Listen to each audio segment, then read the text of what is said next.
Hello प्यारे बच्चों, कैसे हो सब लोग। उम्मीद है कि सब बहुत अच्छे से होंगे। इस वीडियो में हम डिस्कस करने वाले हैं edu card science sample paper का सैंपल नंबर 6, जिसमें हम लोग क्वेश्चन नंबर 1 से लेकर 20 तक के सॉल्यूशन को देखने वाले हैं, जो कि एमसीक्यू और assertion and reason based questions होने वाले हैं, जो कि आपके एग्जामिनेशन के लिए बहुत ही ज़्यादा इंपॉर्टेंट है। तो चलो एक एक करके वीडियो को हम लोग देखना स्टार्ट करते हैं। अगर आपने इससे पहले प्रीवियस सारा का सारा सैम्पल पेपर का सॉल्यूशन नहीं देखा है तो उसका लिंक मिलेगा आपको डिस्क्रिप्शन में, तो एक बार डिस्क्रिप्शन आप जरूर चेक कर लोगे। फिलहाल आते हैं क्वेश्चन नंबर 1 में। क्वेश्चन नंबर 1 में दिया है, Akash chemistry teacher advised him not to throw a small piece of sodium into a sink in the laboratory during experiment।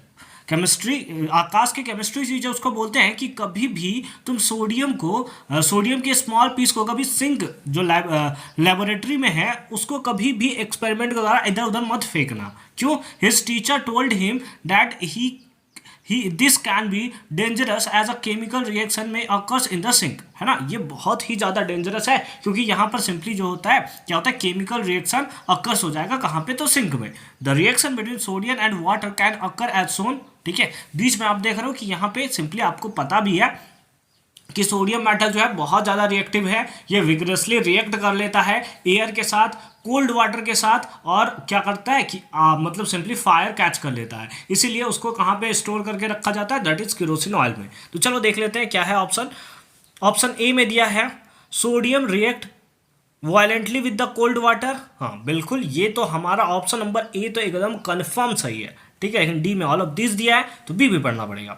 Endothermic reaction occurs, नहीं भाई, यहाँ हीट रिलीज हो रहा है। वो क्या हो रहा है, बर्न हो रहा है। बर्न होता है मतलब हीट क्या हो रहा है, रिलीज हो रहा है। और जब भी हीट रिलीज हो वो इंडोथर्मिक रिएक्शन नहीं होता, वो होता है एक्सोथर्मिक रिएक्शन। यानी बी गलत हो गया। इस बेसिस पे आप बोल सकते हो कि ऑप्शन नंबर ए जो होगा वो आपका राइट आंसर होगा।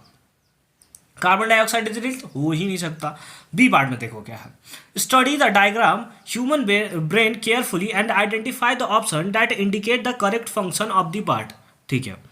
सबसे पहले दिया है कि फर्स्ट जो है वो आपका प्यूटिटरी ग्लैंड है, कुछ भी नहीं, नहीं नहीं, ऑप्शन नंबर ए जो है वो बिल्कुल ही गलत है, ठीक है।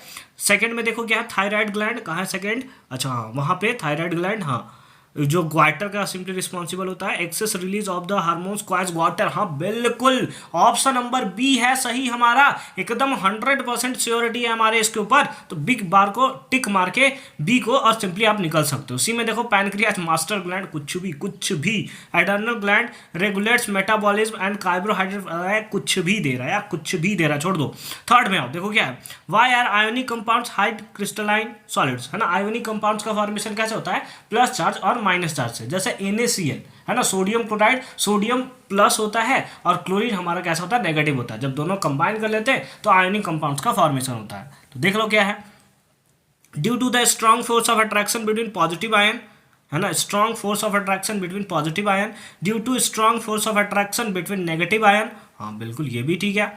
बोथ ए एंड बी, ठीक है। डी में देख लेते हैं, due to strong force of attraction between molecules, नहीं मॉलिक्यूल्स के बीच में यहाँ नहीं लगता है। ये जो फोर्स ऑफ अट्रैक्शन वर्क करता है ना, वो किसके बीच में, पॉजिटिव आयन और नेगेटिव के आयन्स के बीच में वर्क करता है। तो ए और बी दोनों सही है, तो उस बेसिस पे बोल सकते हो कि option number C is the right answer of this question. आ जाओ क्वेश्चन नंबर 4 में आ जाओ।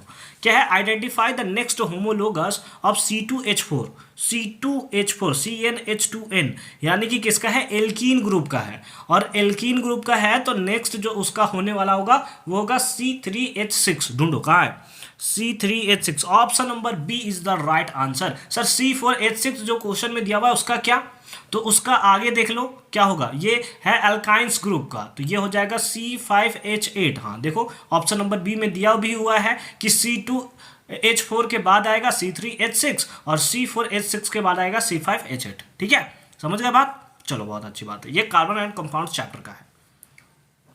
आगे देखो क्या है, plot of various abiotic factors affecting the rate of transpiration in as following, ठीक है। जैसे विंड जो है सबसे ज़्यादा सिंपली हमें देखने को मिलता है, टेम्परेचर से भी हमारा क्या करता है, कुछ फैक्टर्स है सिंपली, उससे क्या होता है, क्या है, ट्रांसपिरेशन, है ना, ट्रांसपिरेशन पे इम्पैक्ट पड़ता है, ठीक है। फिर लाइट के कारण है, लाइट से बहुत कम ट्रांसपिरेशन पे इम्पैक्ट पड़ता है, सबसे ज़्यादा विंड पे, और ह्यूमिडिटी से वो सिंपली डिक्रीज होता हुआ देखने को मिल रहा है, ठीक है। चलो आजा इसके बेसिस पे क्वेश्चन हमें पढ़ना है। द रेट ऑफ, नहीं सबसे पहले पढ़ लेते हैं, after analysing the graph a student rights the following statement, ठीक है। The rate of transmutation increases with increase in light intensity, wind speed and humidity. नहीं, ह्यूमिडिटी से तो डिक्रीज कर रहा है भाई, दिख रहा है। ह्यूमिडिटी जो है अगर वो इसने लिख दिया है ना तो बिल्कुल गलत लिख दिया है इसने, ठीक है। इस बेसिस पे हम लोग बोल सकते हैं कि ऑप्शन नंबर ए नहीं होगा। The rate of transpiration decreases linearly, अच्छा लीनियरली डिक्रीज कर रहा है with increase in light, light तो सिंपली इंक्रीज कर रहा है, ये बोल रहा है कि रेट ऑफ ट्रांसपिरेशन डिक्रीज कर रहा है, नहीं लाइट के कारण वो इंक्रीज कर रहा है, देख रहा हो सिंपली आपको ऊपर की तरफ ग्राफ जा रहा है, तो बी भी तो नहीं होगा।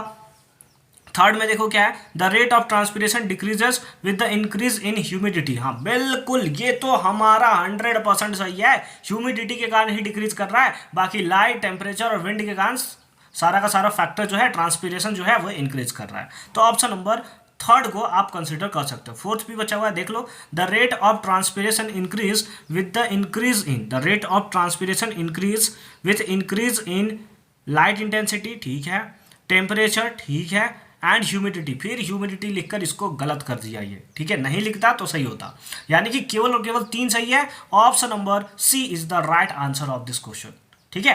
आई होप कि ये कॉन्सेप्ट भी आपको एकदम जबरदस्त तरीके से समझ में आया होगा। 6th पार्ट में देखो क्या है, a wire has the same resistance as the one given in the figure, calculate its resistivity of the length of the wire 10 metre and the area of cross section is 2 metre, ठीक है। तो इसके लिए तो हमें board पे चलना पड़ेगा, तो चलो बोर्ड पे चलते हैं और इसका सॉल्यूशन फाइंड आउट करते हैं। क्वेश्चन नंबर 6 देखो क्या है, 6 में दिया है, a wire has the same resistance, है ना, हमें एक वायर है जिसका सेम रेसिस्टेंस है। किसके सेम रेसिस्टेंस है sir? As the one given in the figure, यानी कि इसका जो रेसिस्टेंस होगा वही हमें क्या देखने को मिला है, एक वायर है उसका भी रेसिस्टेंस है। तो कैलकुलेट इस रेसिस्टिविटी, तो उसका सिंपली हमें क्या कैलकुलेट करना है, रेसिस्टिविटी को कैलकुलेट करना है। If the length of the wire is 10 metre, अगर हमें लेंथ ऑफ द वायर कितना दिया है, 10 मीटर दिया है, और एरिया ऑफ क्रॉस सेक्शन हमें दिया है 2 मीटर स्क्वायर, है ना। हालांकि बुक में 2 मीटर कर दिया, तो उसको आप सिंपली करेक्ट कर लोगे, ठीक है। चलो बहुत अच्छी बात है। तो अगर आप रेजिस्टेंस का फॉर्मूला याद रखे हो तो क्या होता है, रो एल बाई ए, यही होता है फॉर्मूला, है ना, रो एल बाई ए, जहां पे रो क्या होता है, रेजिस्टिविटी, और यही हमें कैलकुलेट करना है रेजिस्टिविटी। तो अगर आप रेजिस्टिविटी निकालो तो क्रॉस मल्टीप्लाई कर दोगे तो R into A divided by कितना आ जाएगा, एल आ जाएगा, डिवाइड बाई कितना आ जाएगा, that is L.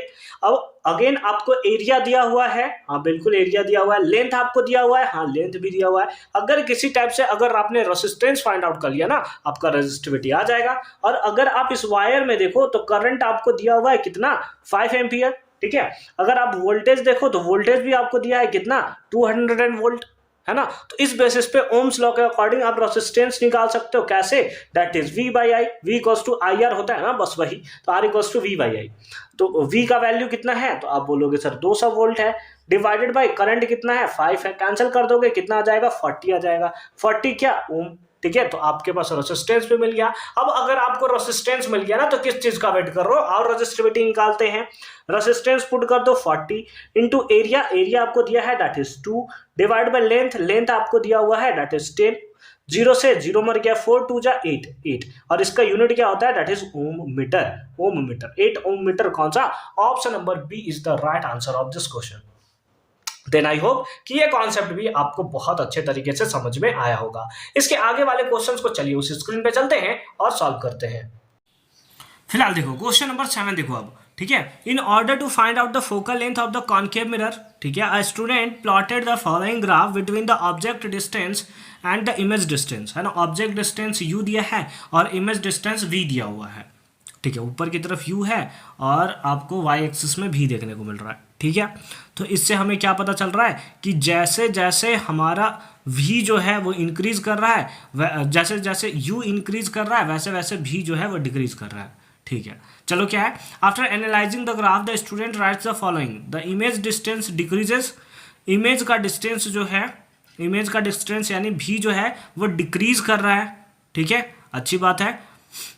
Brought closer to the principal focus from infinity, जैसे जैसे वो सिंपली इन्फिनिटी की तरफ, बिल्कुल गलत है भाई, गलत है, गलत है, ये इंक्रीज कर रहा है सिंपली फॉर्म में हमें दिखाई दे रहा है, ठीक है।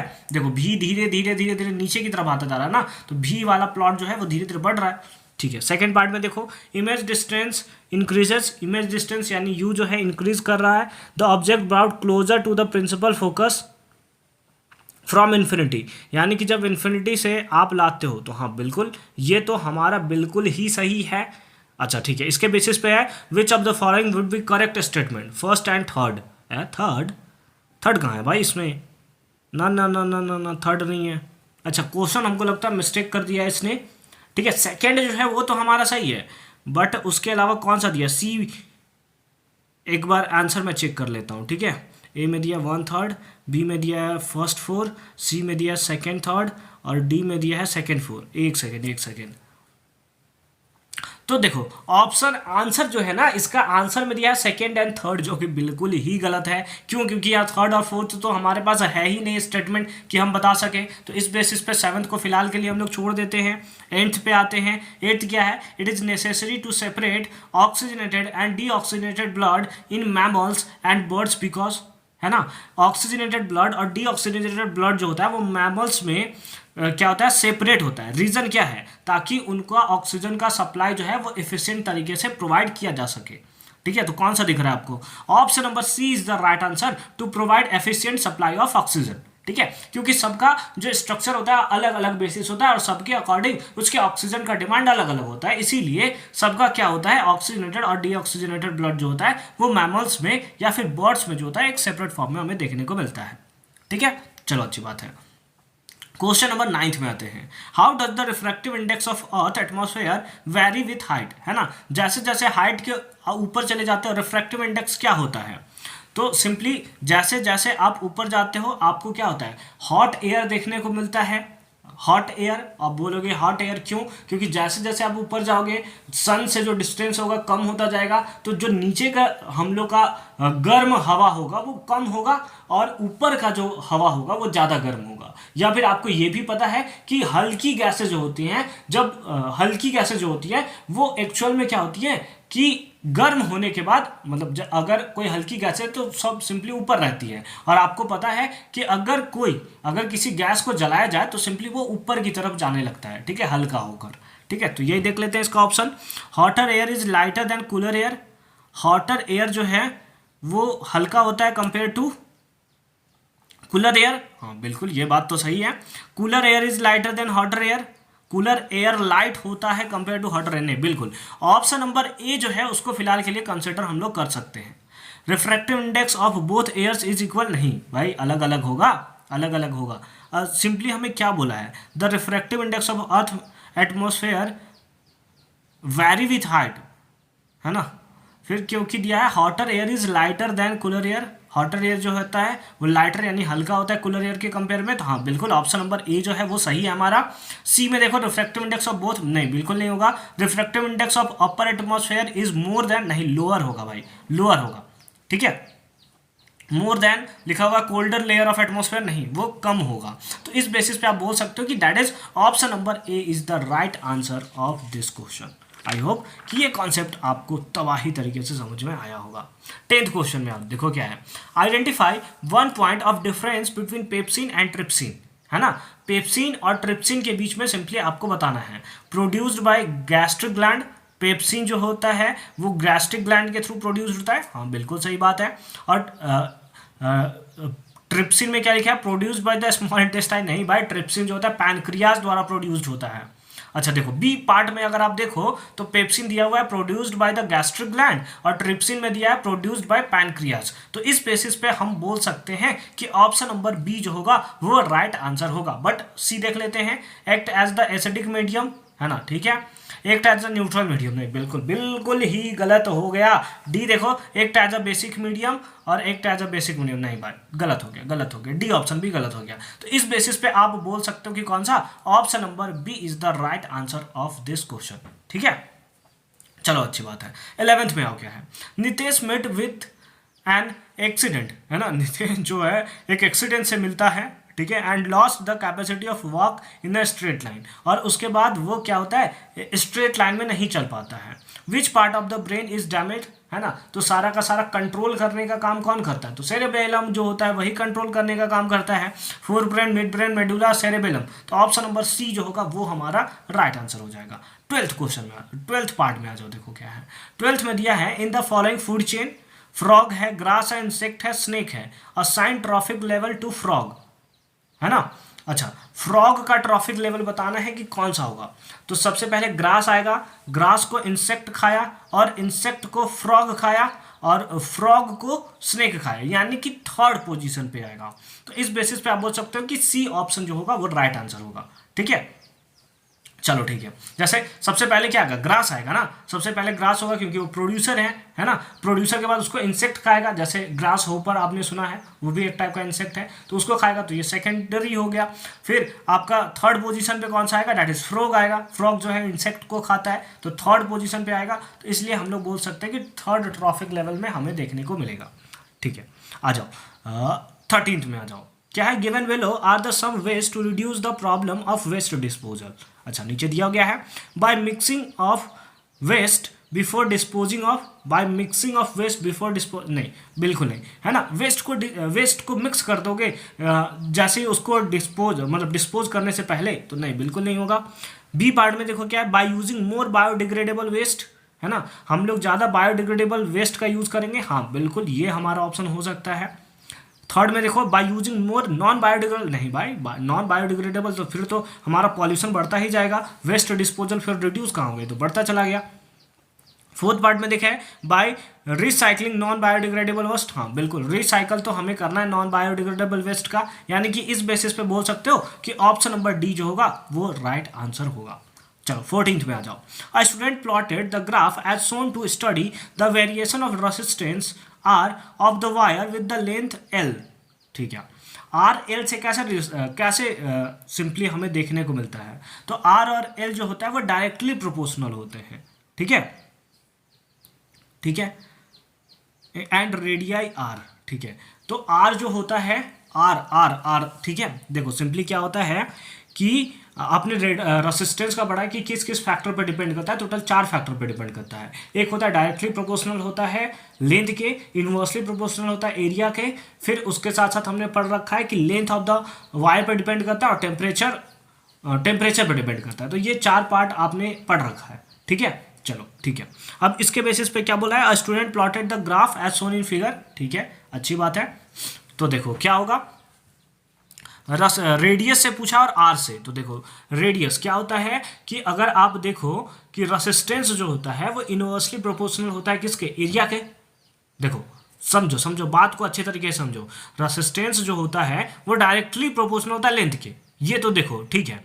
तो उस बेसिस पे सेकेंड ऑप्शन तो सही होगा कि resistance of wire is directly related to the length of the wire, है ना, R is directly proportional to L. Second तो आपका 100% सही है।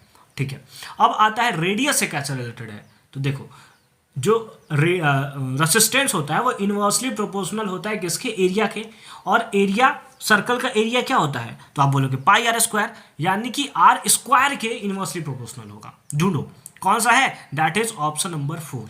The resistance of wire is inversely related to the square of the radius of the wire, यानी R is inversely proportional to R square, और इस basis पे second और fourth हमारा राइट आंसर हो गया, यानी ऑप्शन नंबर डी जो हो गया वो हमारा करेक्ट एक्सप्लेनेशन हो गया। ठीक है, चलो आगे चलो 15th पे चला जाए। हाँ सर चला जाए।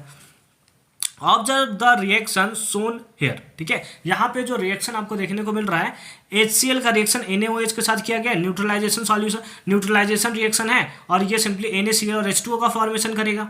ठीक है, चलो देखो फिर है कि if 50 ml of solution of NaOH is found to be completely neutralised 40 ml of HCl। ठीक है, 50 ml NaOH जो है वो 40 ml HCl को न्यूट्रलाइज कर देता है।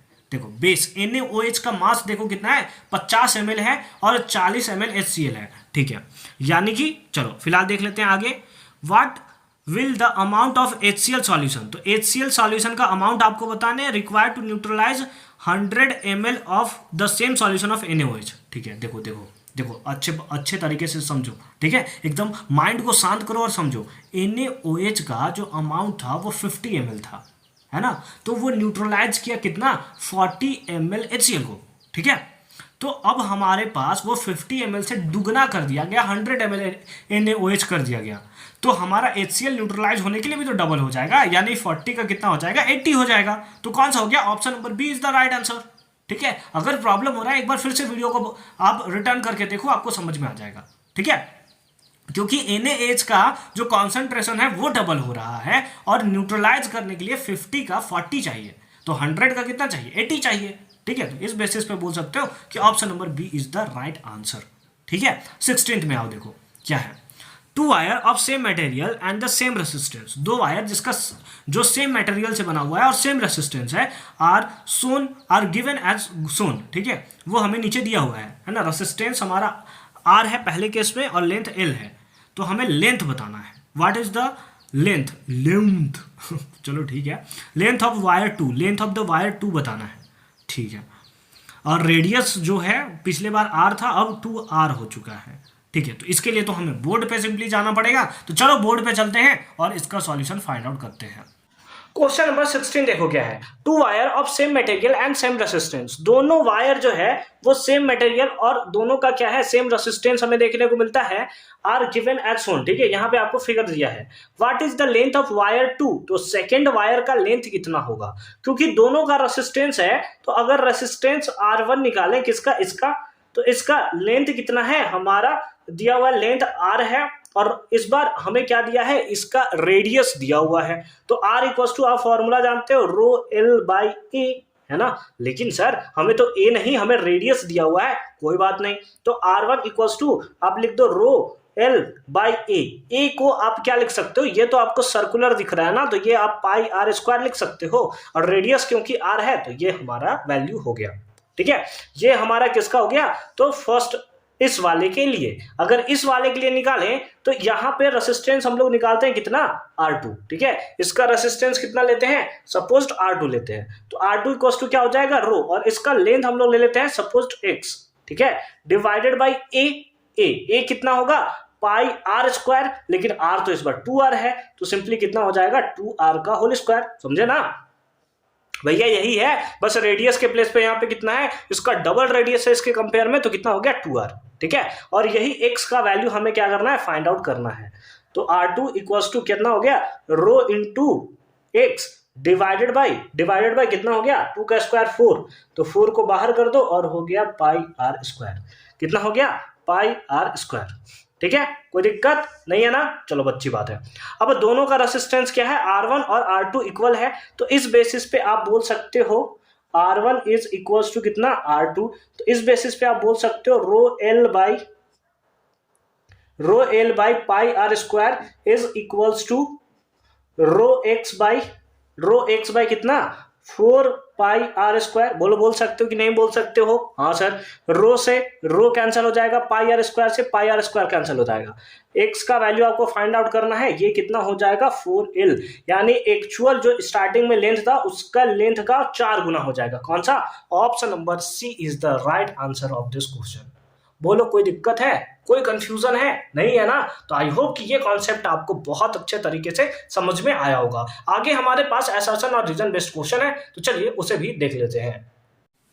आगे में देखें तो हमारे पास अब क्वेश्चन नंबर 17 से लेकर 20 तक के क्वेश्चन है, जो कि assertion and reason based question है। तो चलो एक एक करके हम लोग सॉल्यूशन को समझते हैं। आपको ऑप्शन तो बहुत बार आपने पढ़ रखा होगा, ऑप्शन आपको याद होगा कि ऑप्शन नंबर ए में क्या होता है, बी में क्या होता है, सी में क्या होता है, डी में क्या होता है, ठीक है। 17th में आओ क्या है, concave mirror are used as the reflector in torch vehicles headlight and in search lights. बिल्कुल अच्छी बात है, ये यूजेस ऑफ कॉन्केव मिरर में हमने पढ़ रखा है कि इस सब में यूज किया जाता है, यानी कि असर्शन सही है। रीजन में देखो, when an object is placed beyond the centre of curvature of a concave mirror the image formed is real and inverted, ठीक है। देखो क्या है, when an object is beyond the centre of curvature, जब वो centre of curvature के पीछे होगा ऑब्जेक्ट, तो सिंपली जो इमेज फॉर्म होगा वो रियल और इन्वर्टेड बनेगा। हाँ बिल्कुल यही होता है।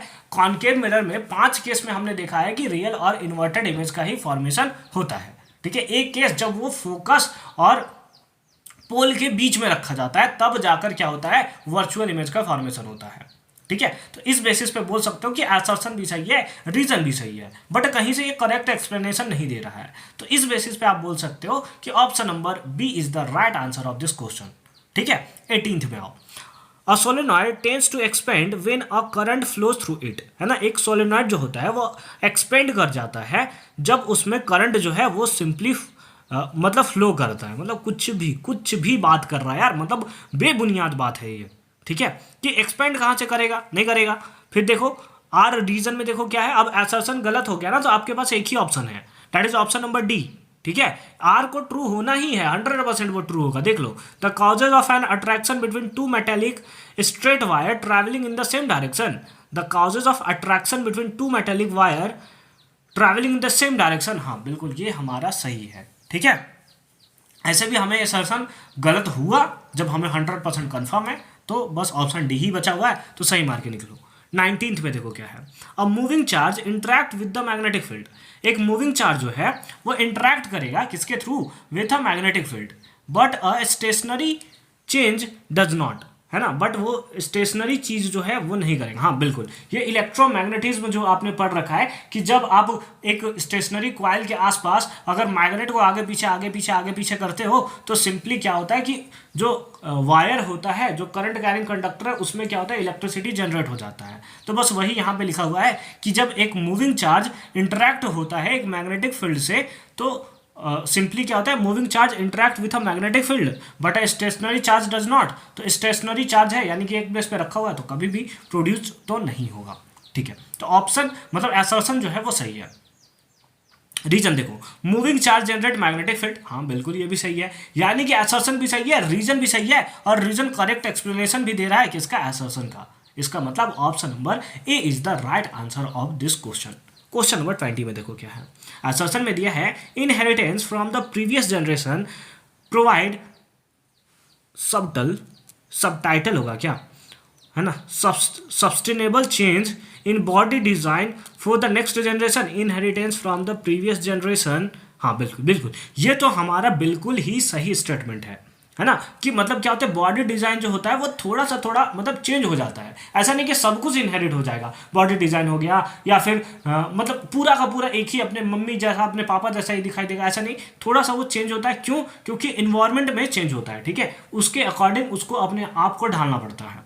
रीजन देखो, greater diversity will be generated if asexual reproduction is involve. हाँ बिल्कुल सही बात है कि जब असेक्सुअल रिप्रोडक्शन होगा ना, तो ग्रेटर डाइवर्सिटी जो हैगा वो हमें देखने को मिलेगा। सॉरी क्या है, ए सेक्सुअल क्यों है, सेक्सुअल अगर होता तो होगा ना, तो नहीं, तो रीजन तो हमारा गलत हो गया। ठीक है, मैं क्या बोले जा रहा था, greater diversity will be generated if A sexual, नहीं, सेक्सुअल रिप्रोडक्शन होगा तब ग्रेटर डाइवर्सिटी हमें देखने को मिलेगा। और ऊपर वाले केस में अगर आप देखो तो वहां पर क्या हो रहा है, वो सेक्सुअल रिप्रोडक्शन हमें वहां पे देखने को मिल रहा है, यानी कि असर्शन सही है, रीजन फॉल्स है। तो कौन सा, option number C is the right answer of this question. Then I hope कि सारा का सारा कॉन्सेप्ट आपको बहुत अच्छे तरीके से समझ में आया होगा। मिलते हैं आपसे अगले वीडियो में इसके क्वेश्चन नंबर 21 से लेकर 30 के सॉल्यूशन के साथ।